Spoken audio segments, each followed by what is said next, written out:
Hello student, next part of your chapter first. इसमें हम पढ़ रहे थे कि किस तरह से जो है भारत का नाम जैसे भारत या हिंदुस्तानों से कैसे कहा जाने लगा और ये समय के साथ साथ कैसे परिवर्तित भी होता रहा। मैंने आपको मैप भी दिखाया था और मैप में मैंने बताया था कि भारत का जो उस टाइम क्षेत्र कहाँ कहाँ तक फैला हुआ था। 2 वर्ड जिन्हें हम अपने देश के लिए यूज करते हैं, एक तो इंडिया और एक भारत। इंडिया शब्द हमें दिया था जैसे ब्रिटिशर्स ने, और जो इंडस नदी थी उसके संदर्भ में। और जो भारत शब्द था, भारत एक कबीला था जो जिसके राजा भरत थे और वो बहुत ज्यादा ताकतवर राजा था, उसके नाम पर ही भारत का नाम जो है भारत पड़ा था। लेकिन जैसे आज भारत को हम आप देखते हो, बहुत क्षेत्र जो है, और उसके बाद यहाँ, और उसके बाद जो गुजरात, और उसके बाद अफगानिस्तान जो है, और इस तरह से यहाँ जो है आपका ईस्ट है। उस टाइम भारत को कैसे कैसे मानते थे, कहाँ कहाँ के क्षेत्र को भारत माना जाता था। कभी भी हिंदुस्तान को ये पार्ट शामिल नहीं होता था हिंदुस्तान में। जब शुरू में इसका प्रयोग होने लगा तो हिंदुस्तान जो है इंडस नदी और उसके आसपास जो नदियों का जाल था उसके आसपास रहने वाले लोग, या जो गंगा के मैदानों में रहने वाले लोग थे, उनके रूप में उसका प्रयोग किया जाता था। The word India comes from the Indus. Indus आपको पता है सिंधु नदी को बोला जाता है, जो यहाँ बहती है आपके इधर, ठीक है, इधर से आती है ये। यहाँ सिंधु नदी में बहुत सारी नदियां जो हैं, झेलम है, चिनाब है, रावी है, सतलुज है, वो मिलती हैं। सिंधु संस्कृत का वर्ड है।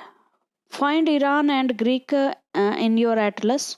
मतलब ये ग्रीक और ईरान जो है, ईरान मध्य एशिया में है और ग्रीक जो है वो यूरोप में है, यूरोप के साउथ में है। The Iranian and the Greek who come through the north waste about 2500 years ago. Bharat में देखो, सबसे पहले भारत से जो लोग आए वो इस रास्ते से आए। यहाँ विशाल हिमालय है, नीचे जो है इधर समुंदर है बहुत बड़े बड़े। तो ये एक स्थान था, यहाँ एक खैबर का दर्रा होता है, यहाँ से लोग आए और इन लोगों ने भारत जो 2500 साल पहले आए और उन्होंने भारत का जो इलाका जो फर्स्ट देखा सिंधु नदी के आसपास का, उसको ही क्या करना शुरू कर दिया, भारत पुकारना शुरू कर दिया। कॉल्ड इट हिंदोस और हिंदो, उन्होंने मतलब अपनी भाषा में इसको हिंदोस या इंदोज कहा।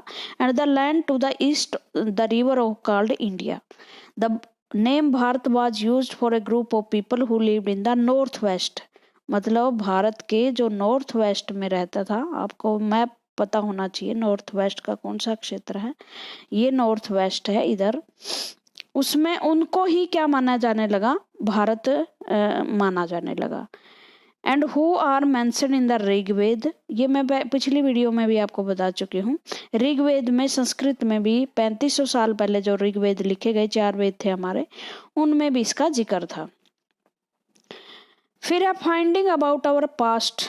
हम अपने पास्ट के बारे में जानते कैसे।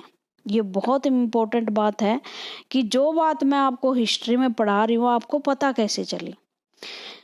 उस टाइम जब हम ये चीजें पढ़ रहे हैं, जिस समय की ऋग्वेद वगैरह, वो उन किताबों से, शिलालेखों से, शिलालेख मैंने जो पत्थर पर लिखे हुए राजाओं के खुदवाए हुए निर्देश थे, स्तंभ थे, एक खंबा रूपी स्तंभ बनवा दिया जाता था, वहां कुछ लिख दिया जाता था। जैसे आपका स्कूल का इनॉग्रेशन का पत्थर लगा होता है ना, कि इस स्कूल की बिल्डिंग का उद्घाटन इस के हाथों इतने तारीख को हुआ, उसी से पता चलता है। पहले राजा का आदेश होता था तो पता चलता था कि ये उस टाइम ये राजा राज करता था, उस पत्थर के नाम को देखकर। कुछ बुक्स होती थी जो हाथ से लिखी जाती थी।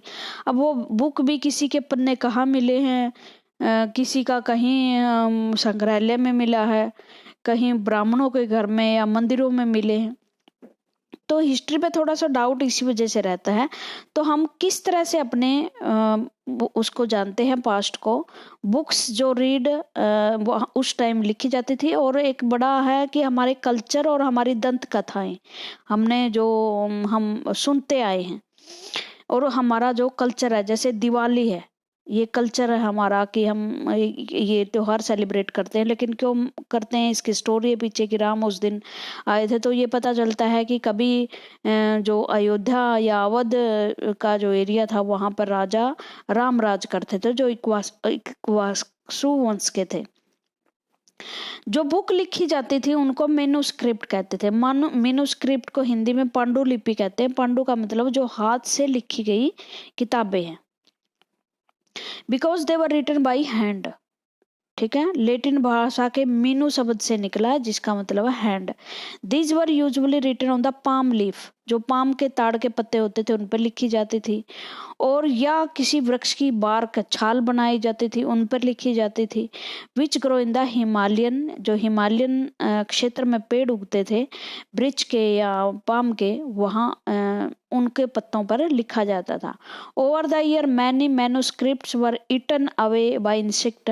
अब ये किताबों की तरह लिखे हुए तो नहीं थे, ये पत्तों के थे, तो उनको कीड़े मकोड़ों ने खा लिया, कुछ डिस्ट्रॉयड हो गई। बट बहुत सारी बुक्स हैं जो हमारी अभी भी बची रही, और उसके आधार पर ही हम जोड़ तोड़ लगा के अपनी हिस्ट्री को जानते हैं।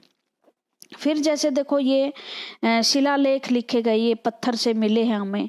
जब अगर हम इनकी लिपि पढ़ लेते हैं, जब इनकी भाषा पढ़ लेते हैं, तो हम बहुत सारी जानकारी प्राप्त कर लेते हैं। अब ये ग्रोसरी में क्या कुछ वर्ड दिए हैं, page from a palm leaf manuscript, the manuscript was written about 1000 year ago, the palm leaves were cut into pages. ये एक बुक बनाने का तरीका था, पेजेस में काट लिए जाते थे पाम बीच, और उसके बाद एक मैन्युस्क्रिप्ट तैयार कर दी जाती थी। कुछ बचे रह गई जो किताबें थी, बहुत सारे टेम्पल्स में रखी हुई, मोनेस्ट्रीज में रखी हुई, गुरुकुल होते थे जैसे, फिर उसके बाद वो गुरुकुल जो है मंदिरों में या विश्वविद्यालयों में बदल गए, तो ये बुक वहाँ मिलती है। This book dealt with all kind of subjects religious. ये सारी जो किताबें थी वो किसी किसी के बारे में, हर फील्ड के बारे में थी। जैसे रामायण है, वो राजनीति, नैतिक शिक्षा, या जो वंश की परंपराएं होती है उनके आधार पर थी। जो मनुस्मृति है, जिसे कौटिल्य ने लिखा, चाणक्य मनुस्मृति उसने लिखी, वो ज्यादातर जो है राजा के क्या क्या नीतियां अपनानी चाहिए, दंड नीति, अर्थशास्त्र है उसका नाम, जो कौटिल्य ने किताब लिखी थी, चंद्रगुप्त मौर्य के वो मंत्री थे और उन्हीं ने उसको बनाया था। तो ये दंड नीति पर लिखी हुई बहुत फेमस किताब थी। अर्थशास्त्र, मनुस्मृति जो थी मनु ने लिखी थी, वो भारत के कानून के आधार पर थी।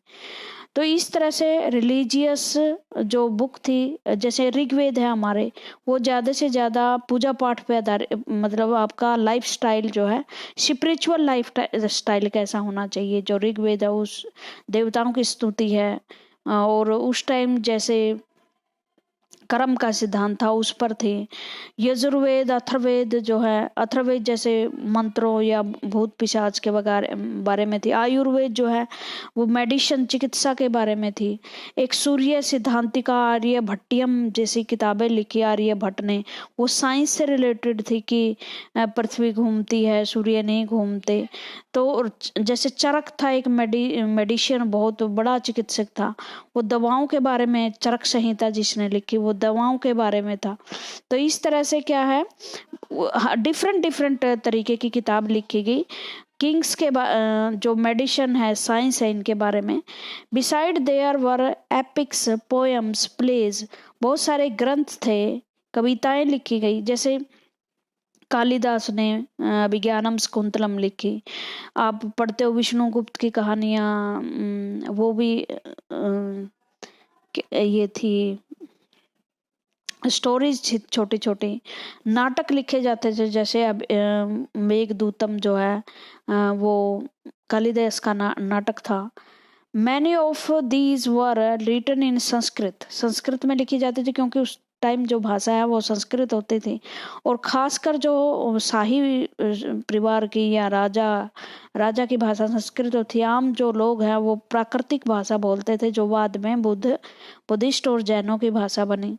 तमिल भाषा जो है भारत के दक्षिण में विकसित हुई, ये भी काफ़ी प्राचीन भाषा थी, वैसे संस्कृत से ही निकली है। बोलियों का रूप मिल गया, फिर संस्कृत भाषा को बोली में जो स्थानीय बोली थी उनमें मिक्स हो गई, और उसके बाद नई नई भाषाओं का विकास हुआ। उसके बाद हम इंस्क्रिप्शन माने होते हैं अभिलेख। अभिलेख का मतलब जैसे मैंने अभी बताया ना, पत्थरों पर लिख दिए जाते थे, दीवारों पर लिख दिए जाते थे, स्तंभों पर लिख दिए जाते थे। उसमें महत्वपूर्ण आदेश होते थे राजाओं के, और इस वजह से हम उन आदेशों को पढ़कर भी उस राजा की पावर, राजा का नाम, उसका वंश जान सकते हैं।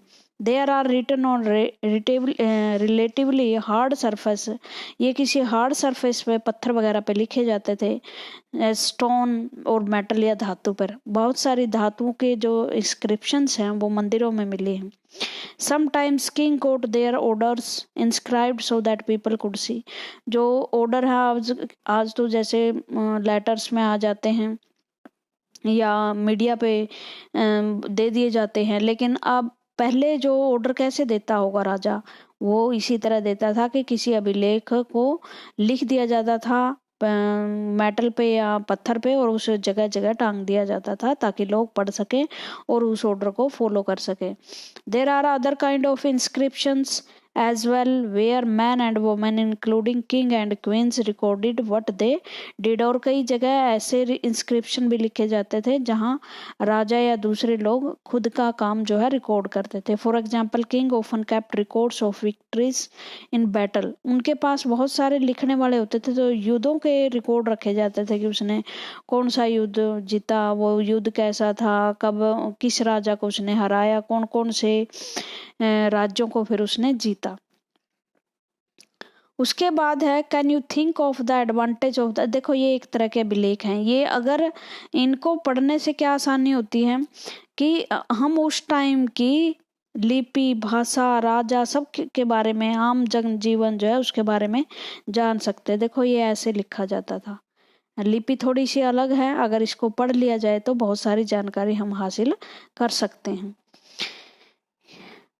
There were many other things that were made and used in the past. Those who study this subject are called archaeologists. जो इन चीज़ों की स्टडी करता है, पढ़ता है इनको, आम लोग तो पढ़ नहीं पाते, मैं और आप तो पढ़ नहीं पाएंगे, लेकिन जो हिस्ट्री के जानकारी हैं, पूरा इतिहास विज्ञ हैं, इतिहासकार हैं, उन्हें आर्कियोलॉजिस्ट कहते हैं। क्वेश्चन पूछा जा सकता है कि आर्कियोलॉजिस्ट किसे कहते हैं? जो पुरानी चीजों का अध्ययन करते हैं उन्हें आर्कियोलॉजिस्ट कहा जाता है। एन ओल्ड इंस्क्रिप्शन, ये इंस्क्रिप्शन बताई गई इसके बारे में, ये 2250 ईयर अगो लिखी गई थी और कंधार में मिली है। पता है आपको कंधार कहाँ है? कंधार ये इंडिया हो गया, ये पाकिस्तान हो गया, ये अफगानिस्तान, और अफगानिस्तान की राजधानी है कंधार। इसका मतलब वहां तक हमारे राज्यों का शासन था, अब अफगानिस्तान में है। It was inscribed in order of A ruler named Ashok. Ashok के ऑर्डर हैं। अगर अशोक आपको पता कहाँ का राजा होता था? मगध का। और मगध कहाँ है? यहाँ बिहार में। पटना ना बिहार की राजधानी, वो पहले मगध होता था। देखो यहाँ का राजा भारत में यहाँ तक रूल कर रहा है। अब ये तो छोटा सा दिखाई दे रहा है, लेकिन मैप पे ये बहुत बड़ा दिखाई दे आपको देगा। तो इसका मतलब जो है उस टाइम भी भारत एक बड़ा साम्राज्य था। जो यूरोप के साम्राज्य बने हैं 17वीं 18वीं शताब्दी में, हमारे 3री 4थी शताब्दी ईसा पूर्व में भी बड़े बड़े एम्पायर थे, और उन्होंने इंस्क्रिप्शन लिखे हैं, इस तरह की प्रशस्ति लिखी है। और इंस्क्रिप्शन में आपको पता है ऑर्डर होते हैं जिनको फॉलो करने होते हैं। और ये पता है क्या है ये इंस्क्रिप्शन? ये नहीं कि अशोक राजा एक भाषा में ही ये इंस्क्रिप्शन लिखता था, नहीं, जहां जिस राज्य में लोग पढ़ पाते उस भाषा में इंस्क्रिप्शन लिखी जाती। जैसे ये भाषा तो इंडो ग्रीक भाषा में लिखा गया था ये, और जो अगर साउथ में उन्होंने लिखा तो ऐसी भाषा अपनाई गई जो जैसे पाली, प्राकृत, संस्कृत, ऐसी भाषाएं जो उस एरिया के लोग, उस क्षेत्र के लोग पढ़ सकें। ठीक है, तो different script and language, Greek and Armenic. Armenic एक लिपि है जिसमें अशोक के जो है इंस्क्रिप्शन है। उसके बाद क्या गया है, कहा गया है, जो आर्कियोलॉजिस्ट के बारे में पढ़ रहे थे हम, दे studied the remain of buildings, जो बड़ी बड़ी इमारतों के अवशेष अब हमारे पास रह गए हैं, स्टोन्स, पत्थर पड़े हैं बिखरे हुए, कहीं कहीं ईंटें हैं, पेंटिंग्स हैं, स्कल्पचर्स हैं, स्कल्पचर होते हैं आपकी मूर्तियाँ। They also explore and excavate, dig under the surface of the earth, खुदाई करते हैं वो। उनके पास बड़े अच्छे अच्छे छोटे छोटे औजार होते हैं ताकि अगर कोई चीज़ निकले तो उस पर थोड़ी सी भी खरोंच ना आए। कभी आप राखी खड़ी जाओ, आर्कियोलॉजिस्ट आपको इस तरह की खुदाई करते हुए मिलेंगे और उनको उनकी फिर कार्बन डेटिंग की जाती है। उससे पता लगाया जा सकता है कि ये कितने पुराने हैं और उस ज़माने में लोग कैसे हथियारों का प्रयोग करते थे, कैसे टूल्स का प्रयोग करते थे, कैसे घड़े बनाते थे, उनके बर्तन कैसे होते थे, उनके ऑर्नामेंट्स, श्रृंगार के जो श्रृंगार की वस्तुएं कैसी होती थी, उनके सिक्के कैसे होते थे। और सम ऑफ दीज ऑब्जेक्ट में बी मेड ऑफ स्टोन्स, उनकी जो चीज़ें हैं वो स्टोन से, बोन मैंने हड्डी, बेक्ड क्ले एंड मेटल, धातु की बनी हुई या पकाई हुई मिट्टी के बने होते थे। Object that are made of hard imperishable substance usually survive for a long time. जैसे आपको ये घड़ा देख रहे हो, उस पर चित्रकारी देख रहे हो, किस तरह की चित्रकारी की गई है, इसे गरे पोट, गरे पेंटेड पोट बोलते हैं। ये जो राखी घड़ी आपके यहाँ मिले हैं बहुत सारे, ये पोट है। An old city pot like these were used in 4,700 year ago. An old silver coin such as this one were in use about the 2,500 year ago. In what way is this coin different from the ones? अब ये coin है भाई, उस समय के सिक्के थे, किस चीज़ से बने हुए हैं और वो वर्तमान के सिक्कों से किस तरह से भिन्न है। अब वैसे वैल्यू नहीं है इनकी, मतलब मार्केट में इनकी वैल्यू नहीं है। इसकी आर्कियोलॉजिस्ट से की दृष्टि से महत्व, पुरातत्व दृष्टि से महत्व कि ये कितने पुराने हैं और इनसे हमें बहुत सारी नॉलेज मिलती है। देखो रुपए पर जैसे आपके देश का नाम भारत लिखा होता है, गांधी जी का चित्र होता है, इसी तरह इन पे भी कुछ ना कुछ तो होगा ना, पेंटिंग वगैरह। उससे अनुमान लगाया जा सकता है कि ये व्यक्ति जो चित्र पे है वो कितना फेमस है। ये राजा होता था तभी इसने मोहर पे अपना चित्र बनवाया है। ये कितना पुराना है और उस टाइम कौन राजा होता था और वो किस तरह की धातुओं के सिक्के बनाता था। ठीक है, आर्कियोलॉजिस्ट जो है also look for bones of animal, और इन बोन एनिमल्स और मनुष्यों की जो डेड बॉडी है वो मिलती है तो उसकी कार्बन डेटिंग से हम अनुमान लगा सकते हैं कि ये कितनी पुरानी है। If sheets of grain or pieces of wood have been burnt they survive in carried from, do you think clothes is found frequently by archaeologist. बहुत सारे प्लांट्स की जो अवशेष हैं वो मिले हैं, सीड्स मिले हैं, ग्रेन्स जो है अनाज मिला है, तो तभी हम जानकारी प्राप्त कर सकते हैं। उसके बाद historian that is scholar who studied the past often use the word source to refer to this information found from the manuscripts, inscriptions and archaeologies. जो हिस्टोरियन इतिहासकार होते हैं ना, ये इन सारे जो स्टडी करते हैं उन्हें इतिहासकार बोलते हैं, जो पास्ट की चीज़ों का क्या करते हैं, स्टडी करते हैं। तो जो सोर्स ऑफ इंफॉर्मेशन है, मतलब जिन चीज़ों से पता लगाया जा सकता है वो कौन कौन सी है, मैन्युस्क्रिप्ट जो हाथ से लिखी हुई बुक्स हैं, इंस्क्रिप्शंस जो अभिलेख राजाओं द्वारा लिखे जाते हैं स्टोन या मेटल पे, और आर्कियोलॉजी की वो चीज़ें जो जैसे घड़े वगैरह, ऑर्नामेंट्स, हथियार, टूल्स, वो आर्कियोलॉजिस्ट की चीज़ें हैं जो मिलती हैं हमें खुदाई से। One source are found learning about the past become an adventures as we reconcentrate it bit by bit. So historian and archaeologist are like detective. वो जासूसों की तरह होते हैं जो छोटी छोटी चीज़ों को देखकर उनसे नई नई चीज़ों जो जानकारियाँ घटते हैं और फिर एक श्रृंखला बनाते हैं इतिहास की, और वो आपको किताबों में पढ़ाई जाती है। वन पास्ट और मैनी, मतलब हमारा पास्ट जो है एक तरह का है कि बहुत तरह का है।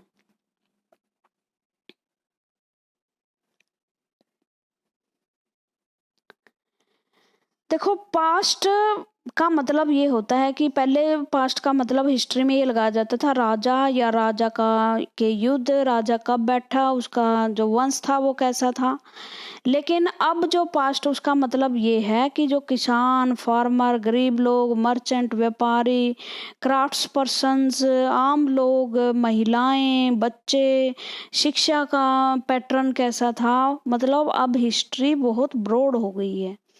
अब पास्ट को सिर्फ राजाओं और उनके युद्धों के रूप में नहीं जाना जाता।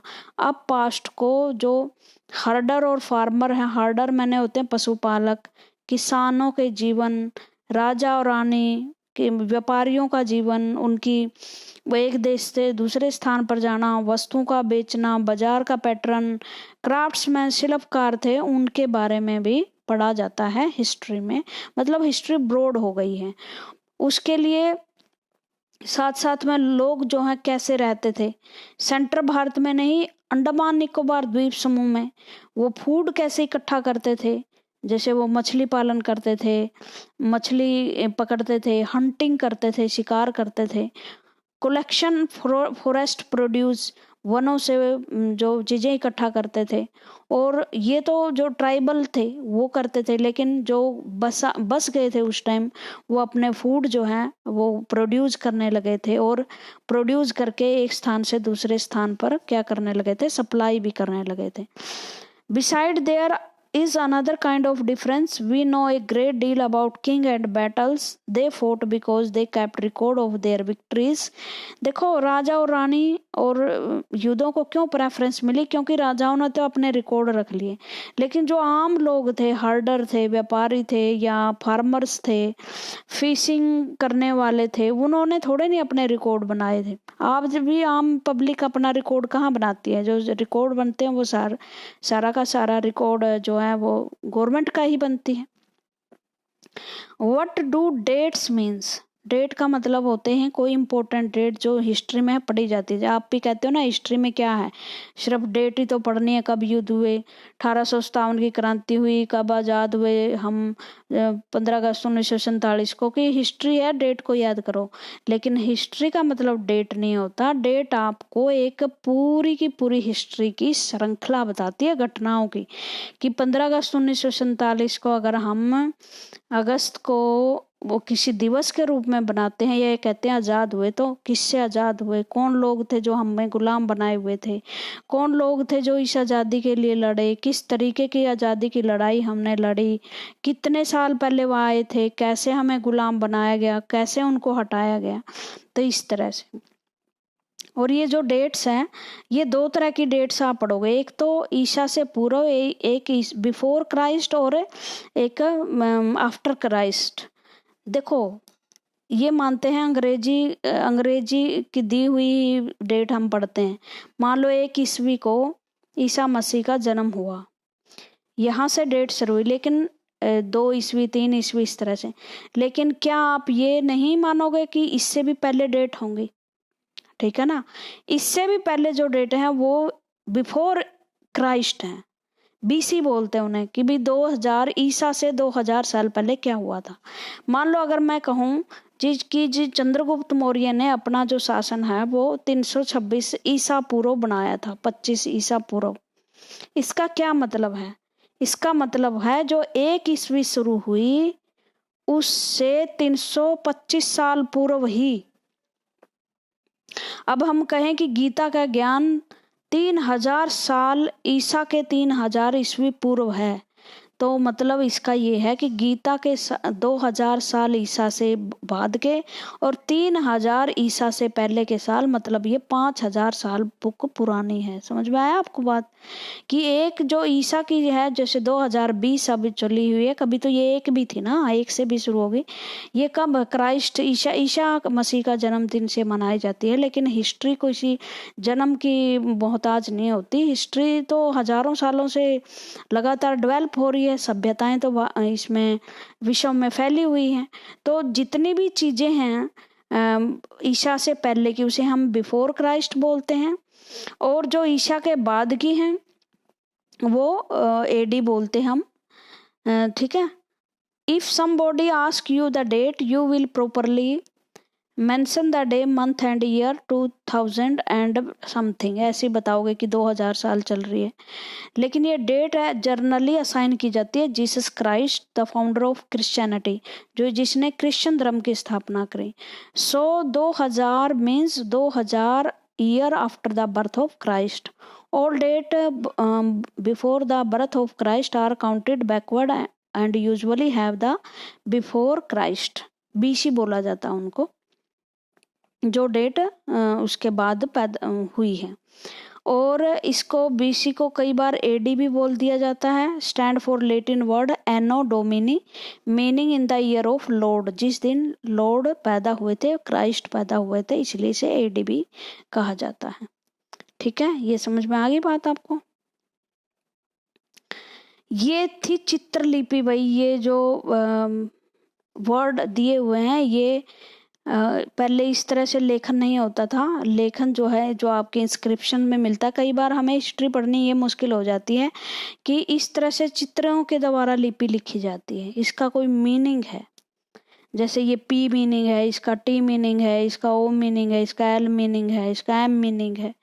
ठीक है, तो इस तरह से जो स्क्रिप्ट्स हैं उनकी लैंग्वेज जो है बड़ी डिफ़िकल्ट होती है और इनको पढ़ना बड़ा मुश्किल होता है, और इस वजह से हम इतिहास के बारे में जानकारी नहीं पा सकते कई बार।